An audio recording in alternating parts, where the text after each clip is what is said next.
How many of you love all the letters? That's a great movie. If you haven't seen it, that's a funny movie. But so we've been talking about better decisions, fewer regrets over the last few weeks. Your decisions determine the direction and the quality of your life. You with me? Right? You make a bad decision, what happens to the quality of your life? Well, it depends on how impactful that decision is. The decisions you make determine the direction and the quality of your life. Life is more about what you choose to do than what happens to you. You with me? So many times, what happens to us, we want to blame that on all the things. But so many times, you look back over your life, the thing that happened to you was because of the things you chose to do. Right? Like all of a sudden, you get a DWI. Right? How did this happen? I don't know, maybe you chose to drink a few years ago. Then you chose to drink a few more, and then you chose to drink a few more. How is this happening to me? It's not happening to you, it's what you chose to do. You with me? Come on, wake up now. This is reality. Your life is more about what you choose to do than what happens to you. The little daily decisions lead you down a path to big life-altering decisions. They could be good decisions, or it could be regretful decisions. And so what we've been talking about is pre-deciding is the key to making better decisions with fewer regrets. Pre-decide our values. The values are those core beliefs deep inside of you. And many of us, myself included, maybe you're still there, I'm still working on them. Those core beliefs that we have deep inside of us are based on lies. Lies that we've been taught all our life. Like for me, my biggest lie is I don't just fail, I'm a failure. And so I had to learn and work through and realize that that's a lie straight from the pits of hell. And I had to allow God to teach me the truth of that. And so I became to realize there's a new value in my life. And it's not that I'm a failure. I'm a child of the King. That makes me a prince. Whether you like it or not, I'm going to do princely things. There's a different value in my life based on what I believe deep inside of me. And so if you're believing lies right now, you need to have a checkup from the neck up about the values that you place on your life. Because what you believe in, Jesus says it like this, from out of the heart flows man. What you believe deep inside is what's going to flow out of you. You want to figure that out, get in a frustrating, heated discussion somewhere. The real you comes out. You with me? Like have one of them kids test you. Yep, you guys all know. Pre-decide personal limits and boundaries when it comes to your morals. You know, people made fun of Vice President Pence because he wouldn't get in a car, wouldn't be alone in a room with another woman. That's a great value to have. He pre-decided his morals. I'm not going to give up anything. As a pastor, we don't ever meet with a woman for a man. We don't ever meet with somebody of the opposite sex without somebody being in this building close to where we're meeting, and there's a window on that door. We don't ever want to have any indiscretion. We pre-decided that. Pre-decide your personal limits and your boundaries when it comes to personal standards, relational issues, financial matters. And how many of you seek help when it's too late? You with me? Like the number of people, I'm not picking on anybody in here, just in general, overall, ever since I've been doing this, people wait till the last second and say, can you help us with our marriage? No, there ain't no help for you. Y'all been at this for 20 years, and you think I'm going to fix this in 2 weeks? It's like they come with the divorce paperwork in hand and a checklist. I went to counseling. That didn't work. I read this book. That didn't work. I did this. That didn't work. All right, last thing. Let me go see the pastor. That ain't going to work either. You know why it's not going to work? Because you pre-decided before that divorce was an option. If you pre-decide that divorce is an option, you're going to do everything in your power not to get a divorce. Not saying it's not going to happen because we live with evil people around us, right? You might be married. Well, you are married to an evil person because it's an evil person that looks back at you in the mirror. You're like, I'm not evil. God said we all fall short of the glory of God. That makes us evil. Now, are we evil or we do evil things? I don't know. You decide. Anyway, pre-decide. My team of advisors to help run things before I make a decision so things don't go awry. Y'all remember. I'm proud. Y'all remember. So many times things go awry and then we look for help. When you're in the midst of it, isn't the time to look for the team. Prior to that is the time you find a team of people, a team of experts. Somebody that's more financially suited than you. Somebody that's more business-minded than you. Somebody that's further along in the relationship than you. Somebody that's already got grandkids, so you know how to parent. You see, we don't know how to parent when we're parents, do we? We figure out how to parent when we got grandkids. Because we look back over the last 20 years and realize all the stupid things that we did, and we then take our grandkids and we do them different. And I used to get mad at my mom because she treated my kids differently than she treated me. Thank God she did. I wasn't smart enough to realize that. And what I want to instill in anybody that's going to listen is go to the grandparents, and figure out how to parent, because they've done it a lot longer than you have. And they figured some things out. They figured out the battles. So get this team of advisors in place long before you need to make a decision. Pre-deciding is one key. Asking the right question is another key. And for it might be the most essential key. We ask the wrong question all the time. How many have ever asked, how fast can I go? Right? How fast can I go? I was in a meeting years ago in our community, and there was a police officer giving a presentation. It had nothing to do with the question that was about ready to be asked, and it's just amazing what people will focus on. But he gets done giving his presentation, and he says, "Is there any questions?" And what he really means is, there any questions over what I've just spoke about? So an elderly gentleman raises his hand. I thought, oh, great, we're going to get a good question. No, we don't get a good question. He literally looks at this police officer and he says, how fast can I go? And the police officer looks at him and like, what? What are you asking a question about? He says, well, how fast can I go before I get a ticket? Wrong question. Right up, Mr. Officer? Just so if you want to know the answer to that question, it's 10 miles an hour. Because I believe they're told don't bring anybody into the courtroom unless they're over 10 miles an hour. Prepay, right? Because most people will prepay that ticket. But here's the reality of it. Do you want to lose money to something that you don't deserve to lose money to? You work hard for your money. Why are you going to give it away? Pre-decide now that you're going to do the speed limit. Don't ask how fast can I go? Or maybe you get this one. How close can I get to the line before I cross over the line? If this is the line, do I put my toe? Pastor Steve did this the first day, and he fell over here. Do I put my toes right up here? And then you knocked over the wine community. You don't get close to the line. Pastor April will say, stay back from the front of the stage, Pastor Steve. Stop making a mess. And that's what happens when we ask the question, how close to the line can we go? We make a mess. We have a lot of regrets that come from that kind of thing. How far can I travel? If you're in the military, you understand this one. We have a boundary around our base that I don't know if they still have it. We used to have a boundary around the base that we could only go so far without being on leave. And then we'd have these knuckleheads go, how far can I go? Well, it says 350 miles or it says 300 miles. Well, I'll go 299. Yeah, you go 299 and then you have a breakdown, and then you got to have your car towed 400 miles away so you can get it fixed. Now you're over the line. You got no margin for error. How far can I go? How far can I travel? How much is enough, but not too much? I don't know. Try eating tonight at the Super Bowl party. Just so those that want to know, I have smoked ribbed meat with queso mixed in. So come on, we'll see how far is too much. All those are pushing the limits with no margin. See, that's our tendency as humans. We push the limits with no margins for error. And then when we err, we want to say, how'd this happen to me? I don't know, maybe there's a bunch of decisions you had up to this point. That's why it happened to you. It didn't happen to you. You chose it. In this video clip, Dawson asked the question, how do I protect myself, instead of asking, how do I protect Willie?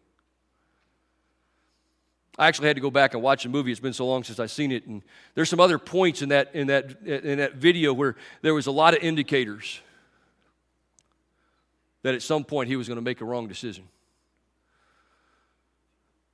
There was a point in his life where he made the right decision. He was with Private Bell, who had been confined to the quarters for 7 days with nothing but water. And Dawson asked himself, what's the right thing to do? Here's a man who's starving. And so he snuck some food to him, and he got caught. And it ended up costing him a stripe. So when it came time for this order, they knew exactly who to go to, because they knew that Dawson would not make that same mistake twice. So they went to Dawson and said, if you haven't seen it, it's code red. You're going to make this guy come into line, however possible. The guy ended up dying. And the whole time through this, Dawson thinks he's innocent, I'm just following orders, I'm just following orders. If it's an illegal order, stop following it. But there was a series of small decisions that he had made along the way that set him up for this failure. And when he was convicted, the first thing that he thought of was, this is what I deserve. Because I'm here to fight for the innocent, and I should have fought for Willie. You see, if you're asking the wrong question, how do I protect myself? What's in this for me? If that's the wrong question, if that's the question you're asking, you're going to have a lifetime of regrets. This morning, we're going to look at how Paul addresses this issue with the church in Corinth. And if you're not familiar with Corinth, think Vegas, only worse. What goes in Vegas? Yeah, none of you been there. You know better. Stays in Vegas is what they say. But what goes in Corinth goes in the book. And we read about it 2,000 years later. I'm telling you, what goes in Vegas doesn't stay in Vegas. It will catch up with you at some time. It was the Mardi Gras of its time, except Mardi Gras wasn't a week, it was a year at a time. It was this cesspool that people lived in, that this church, this fledgling church was coming up in. And Paul is writing to them to address this issue of the questions that they're asked. And we see this principle in Corinthians chapter 6, verse 12. He says, this is my paraphrase, you say I am allowed to do nothing. I am allowed to do anything, but not everything is good for you. You say, I am allowed to do anything, but some things will enslave you. You with me? You can do anything you want. We have free will. We can go to church, not go to church. We can go to work, not go to work. We can drink, we can not drink. We do everything. We have that ability. But we also need to understand that certain things that we choose will come with certain circumstances that we need to accept. And then we decide, if I'm going to accept those circumstances, am I willing to do that? Paul hones in on this fundamental flaw in their decision-making process. They were asking the wrong question. It's not that it's a bad question. Am I allowed to do this? That's not a bad question. Am I allowed to do this legally? Is there a law against this? It's not very bright to look at an officer and say, how fast can I go? Because if I ask that officer and he lives in my neighborhood, what's he going to look for me? What kind of car do you drive? What's your license plate? I'm going to be sitting outside your house with a radar gun because I'm going to catch you going 11 and I'm going to give you a ticket. Right? You follow me? It's not that it's a bad question. Am I allowed to do it legally? Am I allowed to do it morally? Is there a moral code against this? Does culture say this? Here's the crazy thing about culture. If you don't do certain things, they'll say you're a prude. If you do certain things and get into trouble, they'll say you're stupid, right? Ladies, don't throw things at me. They'll look at a lady that's holding herself for her husband, and they'll say you're a prude. And they'll look at the girl that gets pregnant, and they'll say you're a slut. Do we really want to base our decisions on a moral code like that? But that's the questions we ask. It's not a bad question, but is there anything morally wrong against it? Am I allowed to do it relationally? Did my parents tell me I can't? Most of the time we do if they told us we can't. Does my spouse want me to do this? You better listen to this one, men. Does my company have a policy against it? We have a policy here that says we don't meet alone in a room with somebody of the opposite sex unless somebody's in the building and there's a window in the room. But do I really need that policy to make that standard in my own life? Is that really the question that I should be asking? Would it be fair to say that most of the decisions in life we make that we later regret were ones not that broke any laws or any company policies? They were just little decisions along the way that led to a bigger regret down the road. Here's one for you. We get this all the time. Am I allowed to do it biblically? Is there a verse against this? No, John, there's no verse that says you can't date Becky. Becky, there's no verse that says you can't date John. But is it the right thing for you? Is that the right question? I'll give you one personal one. There's no verse in the Bible that says, Chris, don't pick up stray women on the side of the road. These are true stories. Man, I wish there was a verse that said, don't pick up stray women on the side of the road. In my earlier days, still in this state, I was going to church one day, and a lady was standing on the right side of the road, looked like she needed a ride. So I pulled over, and I said, do you need a ride? She said, sure. She got in the car. I said, where are you going? She didn't say anything. I said, where are you going? She didn't say anything. I said, I'm going to church. She said, let me out. I immediately go to church and tell my wife, hey, I picked up this girl. This is what happened. She says, you picked up a hooker. Nah, I didn't pick up a hooker. She says, no, you picked up a hooker. You would think I would learn, right? You would think I would have wrote a verse in the Bible that says, Chris, don't pick up stray women on the side of the road by yourself. Nope. I go to the store not a couple of weeks after this. I go to the store. It's just right there by the house. I walk in. There's a lady with groceries standing there. I walk out. She's still standing there. I say, hey, do you need a ride? She says, sure. So she got in my car. We drove up the street. I said, where do you want to go? She says, over here. She got up there. She goes, I want to go over here. I said, no, you're going to get out right here because now the wheels are running. My wife wouldn't want me to do this. Get out of my car. Right? I wasn't rude about it. I went to the nearest McDonald's, put her out of the car. You know, if there was a verse that said, Chris, don't pick up stray women on the side of the road by yourself, I might have obeyed that. Look, I'm not saying the legal question, the biblical question, they're bad questions, but those are obvious questions, aren't they? Most of us know when we're asking those questions, we know deep down the answer to that question. We know deep down that we shouldn't be doing this. We're only asking the question to give ourselves license to do it. And here's the thing. All of those questions come with the assumption that if I'm allowed to do it, it can't be a bad decision. If there's nothing legally wrong, if there's nothing morally wrong, if there's nothing biblically wrong, if there's nothing relationally wrong, then it's an okay decision. We're looking for an excuse. Just because it's allowed doesn't mean you should. Do you realize some things are addicting? Shouldn't do those. Some things leave you in debt that will take you years to pay off. Just because you can make the payment, should you make the payment? Should you make the purchase? Some things leave you with emotional wounds that are hard to overcome. That's a tough one. Emotional wounds will be there for a long time. Some things leave you empty and void or frustrated and angry. Just because it's allowed doesn't mean you should. Paul's writing to this church in Corinth about these questions. Am I allowed to do this? Yeah, you're allowed to do this. It's probably not the right thing. Is it okay if I do this? Yeah, but some things are addicting. And we can apply that all across nothing's new under the sun. Literally. We find this from Proverbs throughout the New Testament, this question that we want to address today. Paul goes on in chapter 6 through 10 to give them some instructions in Corinth. We want to actually look back in Ephesians chapter 5, verses 15 to 17. He's very more succinct at what this question that we should be asking, this best question. And just so you know, this comes from a book by Andy Stanley, The Best Question Ever. But it's just so prominent in what we need to do on a daily basis. But Ephesians chapter 5, verse 15, be very careful how you live. Couldn't we just stop right there? I mean, honestly, shouldn't we be careful how we live? It's just so I don't know, it just makes sense. I went to a conference one time, and this guy was speaking, and he made a bunch of comments, but one comment really stuck with me. He says, he's a very smart gentleman. He just really understanding this world. He says, I don't read a lot of books. And I'm thinking, you're a smart person. Books are good. He says, I read a lot of titles. Huh?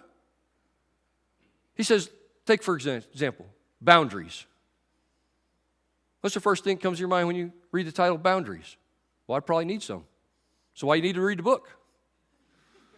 Just go through your life and create boundaries, right? Parenting. I don't have kids. I don't need to read that book. You going to have kids someday? Parenting. Maybe I ought to come up with some ways to parent my kids. Maybe I do need to read a book. But anyway, it's just the idea is when you look at this, be very careful how you live. We should be able to stop right there, but we can't because of the way that we live. Not as unwise, but as wise. Making the most of every opportunity because the days are evil. Therefore, do not be foolish, but understand what the Lord's will is. I find it very interesting that Paul addresses this issue of evil some 2,000 years ago. He says the world is very evil.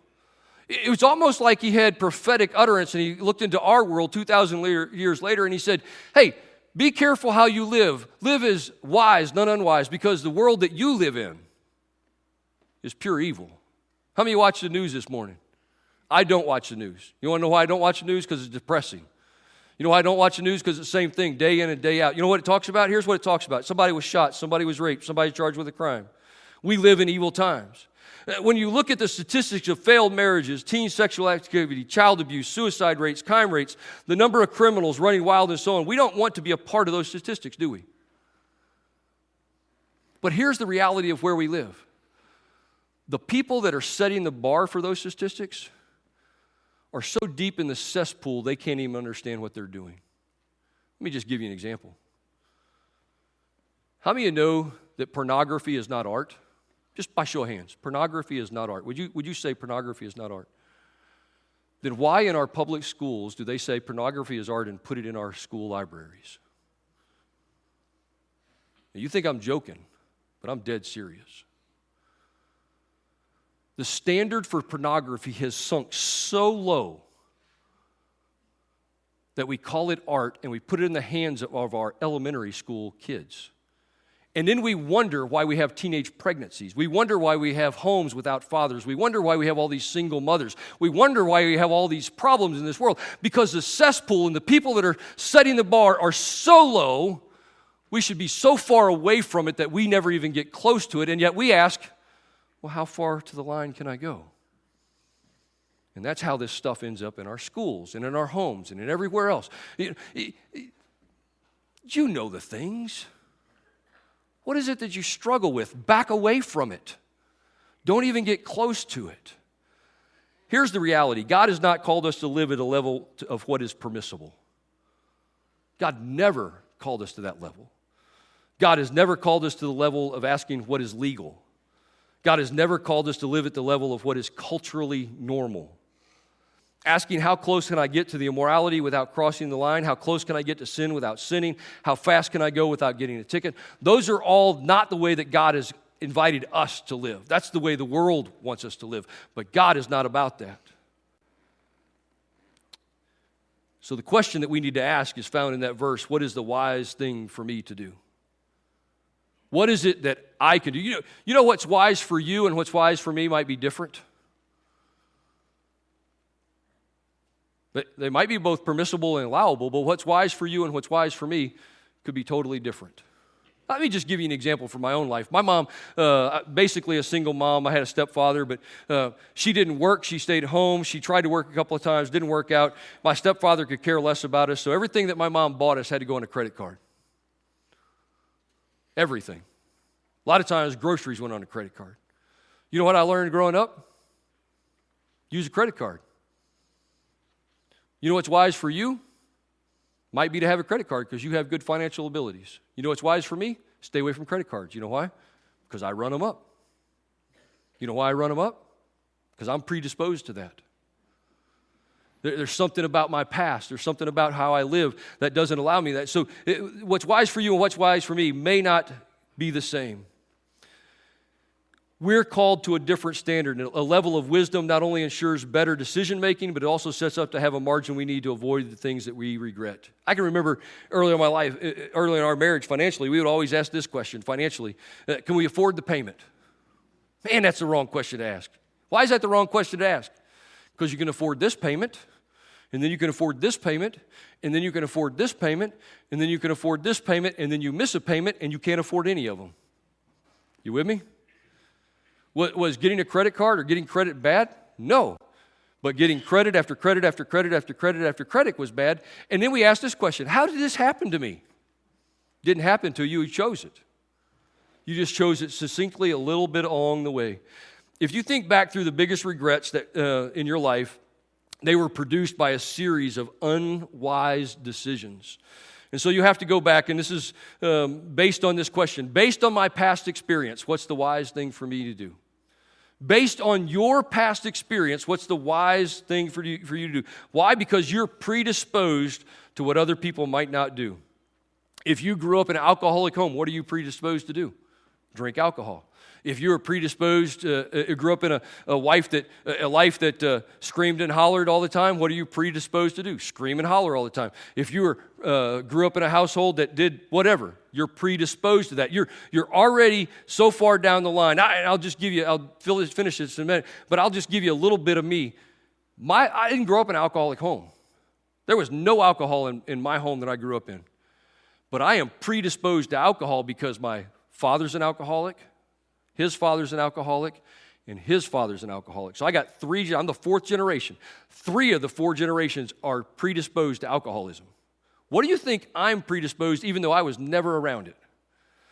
I can drink like a fish and walk like a duck. You don't think so? Ask my wife. You know what happened a few years ago? Actually, a long time ago now. I quit drinking. Why?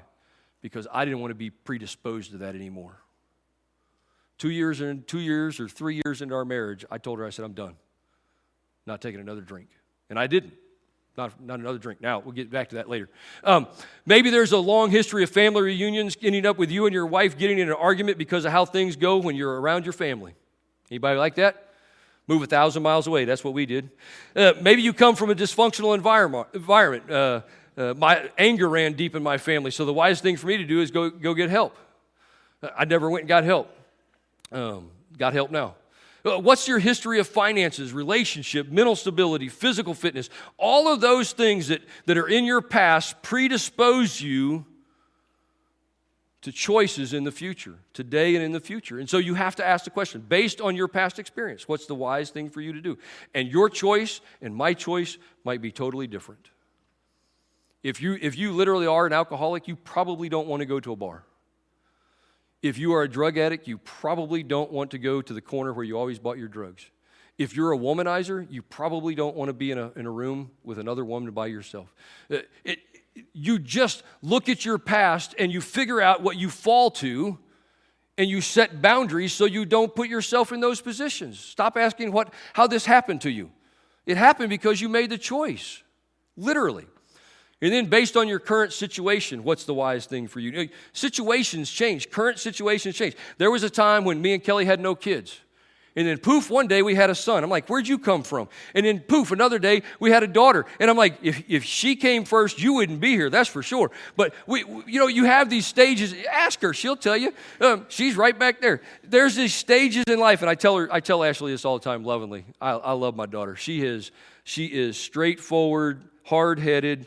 I'm going to get it done, but she's a realist too. So love you, Ashley. Love you, Brian.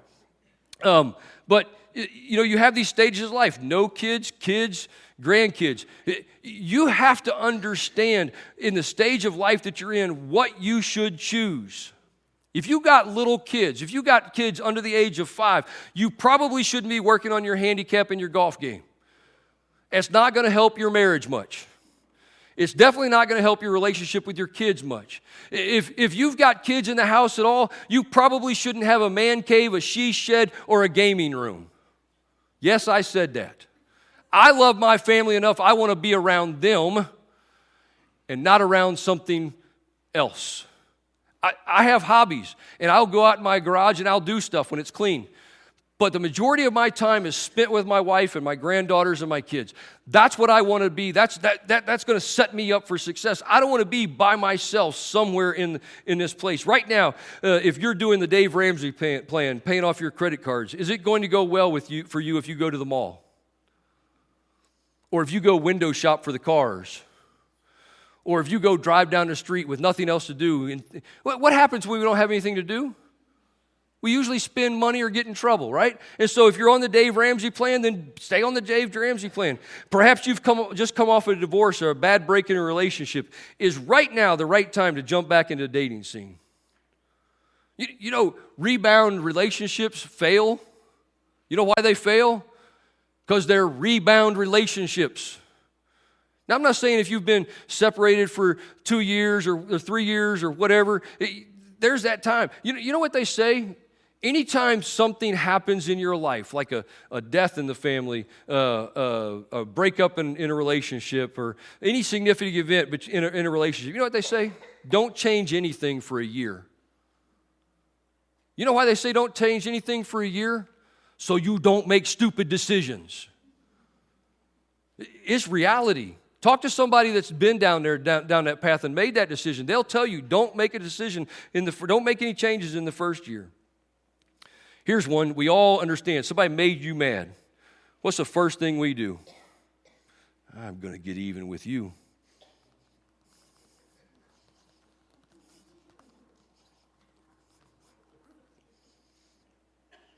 Don't hit send. Why? Because decisions made in an emotional event will lead to a regret down the road. Ask yourself the question, in my current situation, in my state of mind, where I'm at right now, what's the wise thing for me to do? Throw that phone or that computer as far away from you as you can so you don't regret what you're about to do. And then finally, based on your future hopes and dreams, what's the wise thing for you to do? You will end up where life takes you, or you can end up somewhere on purpose. How many of you know that you never drift where you want to go? Anybody ever been down a river in a boat? You know, just drifting, no motor, no nothing, just drifting, you know, just lazily going down the river, maybe trying to fish. If you don't guide that boat, where does it end up when you're trying to fish? In a bank, in a tree, in the weeds. You never drift where you want to go. You can take that boat in that same river in a paddle and just barely turn that paddle here and there and guide that boat right down the center or right down the bank or wherever it is you want to go to catch fish. But you have to guide that boat. You'll never drift where you want to go. God desires you to make the most of every opportunity. If you have breath in your lungs right now, that's an opportunity to make a different choice in your life. If you got up this morning, you have an opportunity today, all day long, to make better choices. If you get up tomorrow, you have an opportunity. Every day is an opportunity with God to do something different. Why should we be intentional about it? Because the days are evil. This world will guide you and drift you where you have no intentions of going. And one day you'll wake up and go, how did this happen to me? And I can go back in your life and I can walk you down every single decision you make. A few years ago, back during the middle of COVID, I'm way off of this one. Back during COVID, I told the staff that, hey, buckle up because we're about to have a whole lot of marital counseling. We're putting two people that don't do anything together in life on a general basis in the same household for 2 weeks till they flatten the curve. You'll get that. We got calls from all kinds of people. I got a call from one couple, they didn't go here, they had no clue who they were. I didn't know them, so I do the research. You know how I do the research? Facebook. So I pulled both their names up on Facebook, and lo and behold, 6 months ago, their lives changed. I don't know what happened, still don't know what happened, because they wouldn't tell me. 6 months ago, they both stopped posting about each other. You could go a year prior to that, and there would be post after post of, ooh, I love you, and ooh, this, and ooh, that, and just all about each other. 6 months ago, something happened, and their life changed forever. So I don't have time to play with you on a Zoom. I just, I don't know you. We're going to get right to we introduced each other, and I said, what happened 6 months ago? And they were like, what? I was like, 6 months ago, something happened. Let's just cut to the chase. What happened? Well, why do you say that? I said, because your Facebook, your last post about him was this, and your last post about her was this, and then all you post about now is your boats and your jet skis and nothing about her, and all you post about is your work. So what happened 6 months ago? That was the end of the conversation.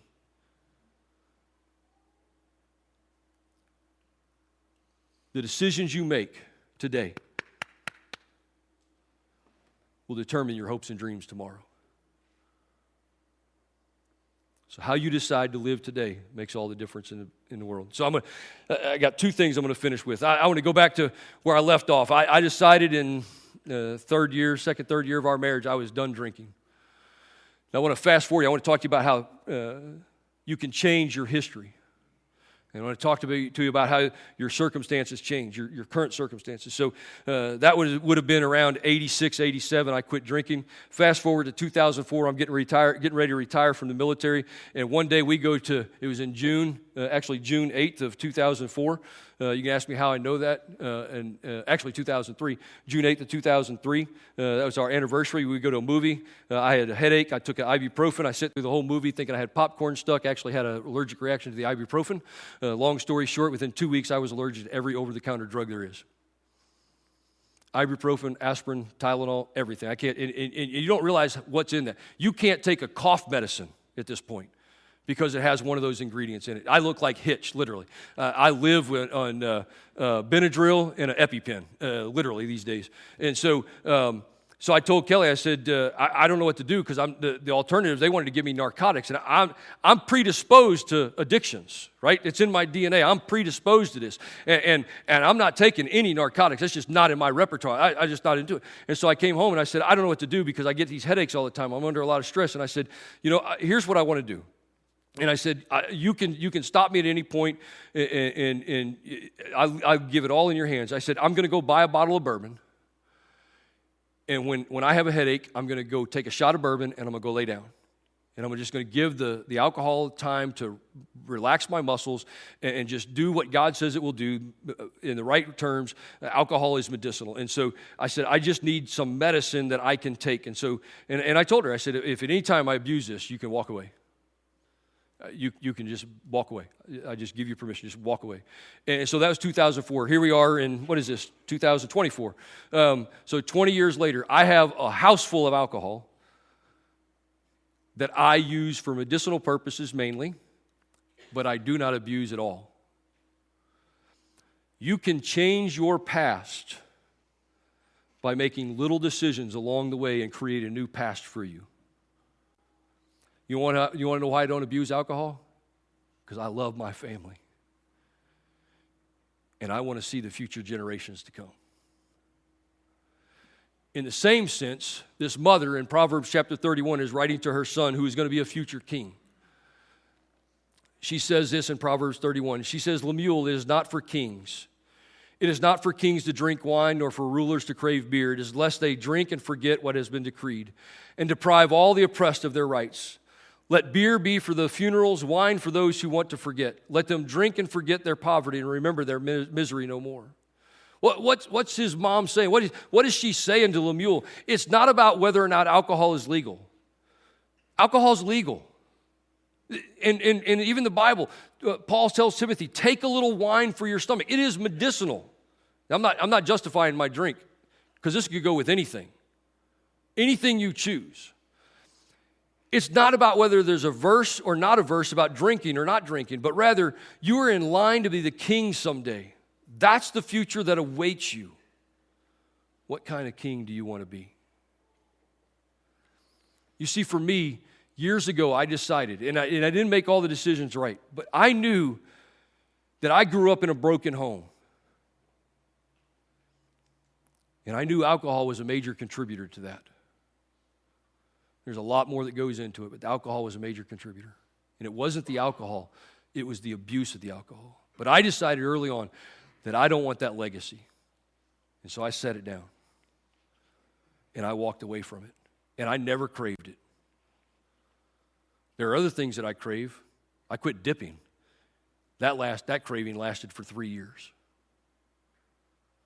There are things in your life that are addictive. But if you want a better future, you have to either change what you're doing now and set a new past